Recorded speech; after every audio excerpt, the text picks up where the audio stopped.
14세기 4년 동안 유럽인 3명 중 1명이 지구상에서 사라졌습니다. 이 500만 명이 목숨을 잃은 것입니다.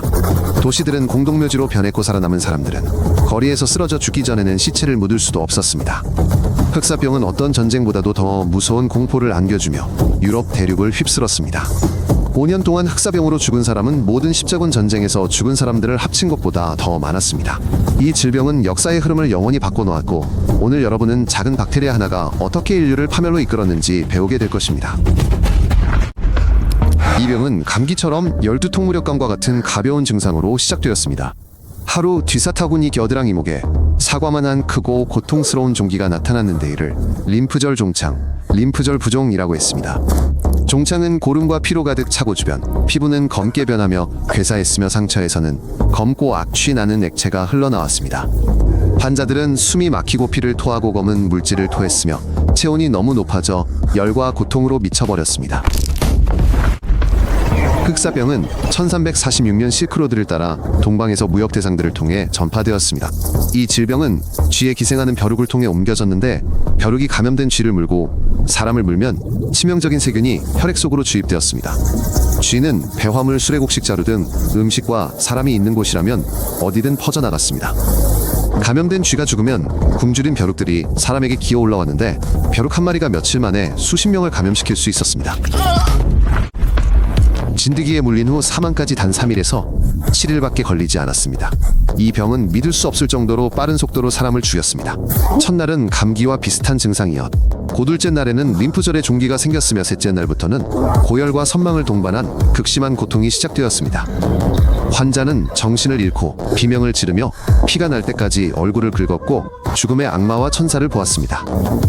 일주일이 지나면 몸 전체가 검게 변하고 사지에는 궤저가 발생했으며 환자는 극심한 고통 속에서 죽거나 혼수 상태에 빠졌습니다. 중세 도시들은 썩어가는 시체의 악취로 뒤덮였습니다. 시체를 치울 사람이 없어 시신이 며칠씩 거리에 방치되었습니다. 사람들은 집에 식초를 뿌리고 향초를 태우고 향신료 주머니를 코 밑에 대고 다녔지만 그 어떤 것도 죽음의 역겨운 악취를 가릴 수는 없었습니다. 공기는 부패의 악취로 가득 차 많은 사람들이 숨쉬기조차 두려워 얼굴에 헝겊을 뒤집어 썼습니다. 생존자들은 그 냄새가 평생 그들을 괴롭혔다고 말했습니다. 냄새는 옷에 베어들고 집 벽에 스며들었으며 영원히 기억 속에 각인되었습니다. 마을 전체가 잿더미로 변했고 마지막 남은 시신을 묻을 사람조차 없었다. 마을에서는 집안에서 온 가족이 죽어있는 모습이 발견되었다. 아버지, 어머니, 아이들, 하인들까지 온 가족이 검게 그을리고 부어오른 채 침대에 누워 있었다. 시신이 너무 많아 개별 무덤을 파는 것은 불가능해지자 사람들은 거대한 구덩이를 파고 수백 구의 시신을 장작처럼 겹겹이 쌓아 넣었다. 런던에서만 200개가 넘는 집단 매장지가 파헤쳐졌는 데가 매장지에는 이름도기도 도문도 묘비도 없는 수천 명의 시신이 묻혀 있었다. 죽음이 누구에게나 찾아온다는 사실을 깨달은 많은 사람들은 어차피 내일 죽을 텐데 무슨 도덕을 지켜야 할까 라는 생각에 사로잡혔습니다. 도시에서는 대규모 잔치와 난교가 벌어졌고 사람들은 며칠이고 술을 마시고 거리에서 성행위를 하고 가진 돈을 모두 오락에 탕진했습니다. 교회는 텅 비었고 매춘굴과 술집은 사람들로 넘쳐났습니다. 사제들은 죄와 지옥에 대해 외쳤지만 아무도 귀 기울이지 않았습니다.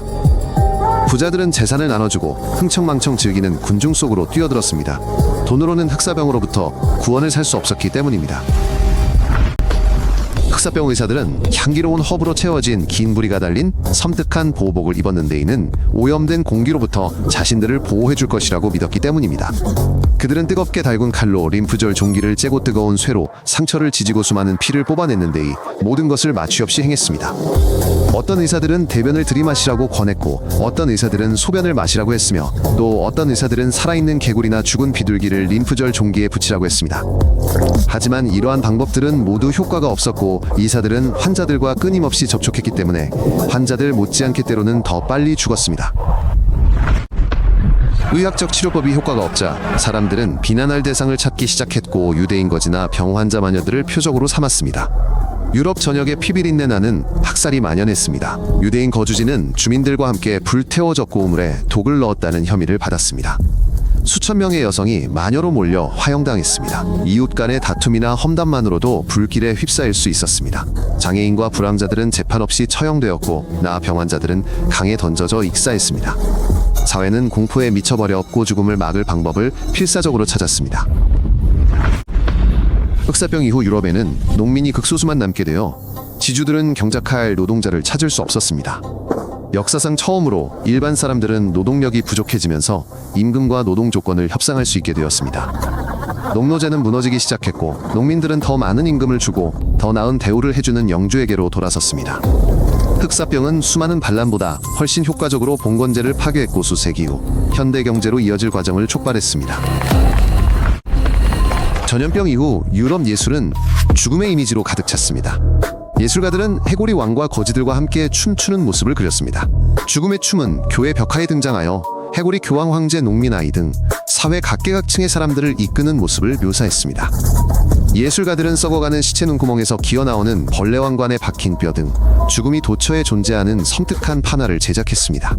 이러한 어두운 미학은 수세기 동안 지속되었고 현대 공포 영화와 고딕 음악에 이르기까지 서양 문화에 영향을 미쳤습니다. 흑사병은 끊임없이 재발했고 마지막 대규모 발병은 1665년 런던에서 발생했습니다. 1년 만에 10만 명이 목숨을 잃었고 런던시는 역사상 최초로 격리 조치를 시행하여 감염자들을 가족과 함께 집에 가두었습니다. 집문에는 붉은 십자가와 함께 주여 우리를 자비로이 여기소서 라는 글귀가 그려져 있었는데 이는 안에 갇힌 모든 사람에게 사형 선고와 다름없었습니다. 이 전염병은 런던 대화제로 종식되었습니다. 화재는 주위 둥지와 감염 지역을 태워 없애 도시를 파괴했지만 그 대가는 참혹했습니다. 흑사병균은 사라지지 않았습니다. 아메리카, 아시아, 아프리카를 포함한 전 세계의 설치류에서 여전히 생존하고 있습니다. 매년 수천 건의 발병 사례가 보고되지만 현대 항생제는 복용 후 며칠 안에 균을 사멸시킵니다. 흑사병이 기도로 퇴치된 것이 아니라 수, 처리 시스템 비누지 방제 그리고 20세기에 발명된 항생제와 같은 단순한 조치들 덕분에 퇴치될 수 있었습니다. 그러나 치료가 신속하게 시작되지 않으면 흑사병은 700년 전과 마찬가지로 감염자의 절반을 7일 이내에 사망에 이르게 합니다. 코로나19 팬데믹은 인류가 더 현명해지지 않았음을 보여주었습니다.